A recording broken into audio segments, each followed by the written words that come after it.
নমস্কার বন্ধুরা, welcome back to my channel. কেমন আছো তোমরা সবাই? আশা করছি ভালো আছো, আমিও খুব ভালো আছি। তো আজকে আবার একটা নতুন রেসিপি নিয়ে চলে এসেছি। আজকে আমি রান্না করব বড়ার ঝোল। সাধারণত সবসময় এই সবজি তরকারি খেতে একঘেয়েমি লাগে, তাই মাঝে মাঝে একটু চেঞ্জও দরকার। তো চলো দেখে নিই আজকে আমি কিভাবে বড়ার ঝোলটা রান্না করছি। তো বড়ার ঝোল রান্না করার জন্য আমি সবকার প্রথমে বড়াগুলো বানিয়ে নেব। বড়াগুলো বানানোর জন্য আমি এখানে 3টে মাঝারি সাইজের পেঁয়াজ কুচিয়ে নিয়েছি।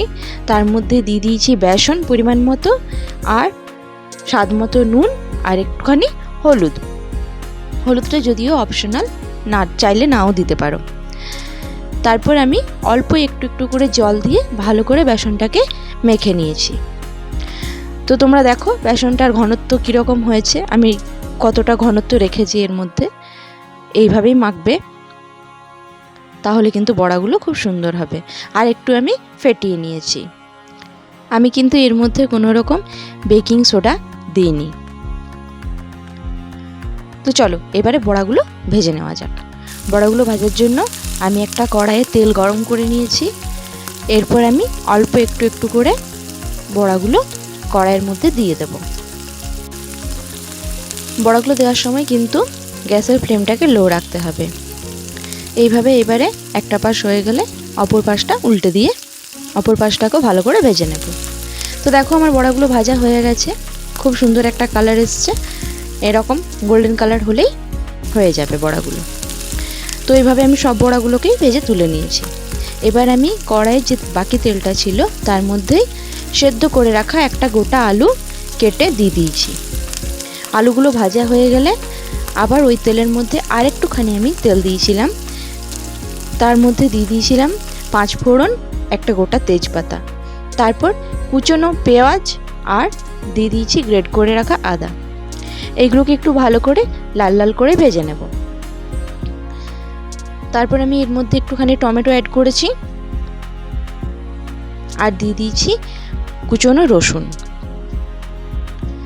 এবার এর মধ্যে আমি একটু নুন অ্যাড করে দেব, দিয়ে দেবো হলুদ। খুব ভালো করে মিশিয়ে নিয়ে টমেটোটাকে ভালো করে গলা পর্যন্ত ওয়েট করব।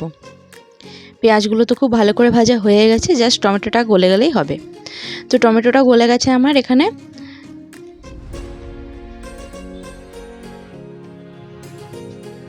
এবার আমি এর মধ্যে অ্যাড করে দিলাম ধনে গুঁড়ো আর জিরে গুঁড়ো 2 চামচ অ্যাড করলাম 1 চামচ চিনি।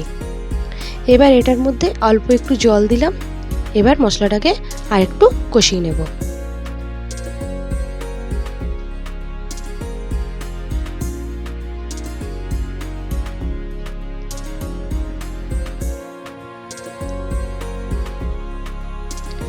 তো বন্ধুরা দেখো মশলাটা কিন্তু আমার খুব ভালোভাবে কষানো হয়ে গেছে। এবার এর মধ্যে আমি অ্যাড করে দিচ্ছি পরিমাণ মতন জল। ভালো করে মিশিয়ে নেব, তারপর এটাকে একটু ফুটতে দেব।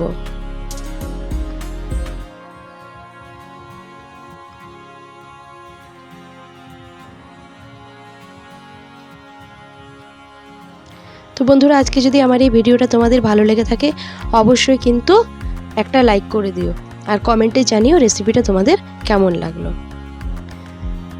দেখো ঝোলটা কিন্তু আমার ফুটে উঠেছে, আর এর মধ্যে আমি একটা কাঁচা লঙ্কাও অ্যাড করে দিয়েছি। ঝালটা অবশ্যই তোমরা তোমাদের স্বাদ মতোই দেবে। এবার আমি এর মধ্যে ভেজে রাখা বড়া আর আলুগুলোকে অ্যাড করে দিলাম।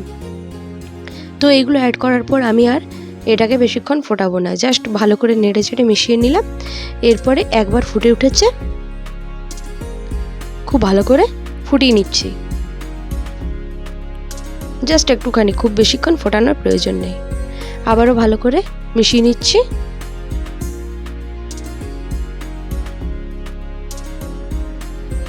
এবার আমি গ্যাসের ফ্লেমটা এখানে বন্ধ করে দিয়েছি।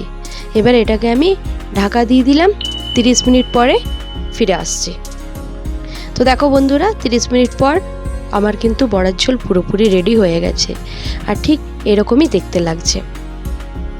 তো তোমাদের কেমন লাগলো অবশ্যই কিন্তু আমাকে কমেন্টে জানিও।